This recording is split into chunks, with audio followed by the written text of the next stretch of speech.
আসলে বর্তমানে পরকীয়া ব্যাপারটা এত বাইরে গেছে যে ইকরা মেয়েটা স্বামীর পরকীয়ার বলিদান হইল। তা আমি মনে করি যে আসলে মইরা যাওয়া কোনো সমাধান না।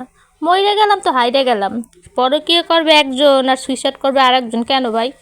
এইটার পক্ষপাতিত্ব আমি করি না। হ্যাঁ, আমরা মেয়েরা একটা জিনিস মানতে রাজি না যে পৃথিবীর সবার দেয়া কষ্ট সহ্য করতে পারি, কিন্তু স্বামীর দেয়া আঘাত সইতে পারি না। তাই বললে এত ভাঙে পড়লে তো আর হয় না, কারণ পৃথিবীতে আমরা কারোর জন্য জন্মাই নাই।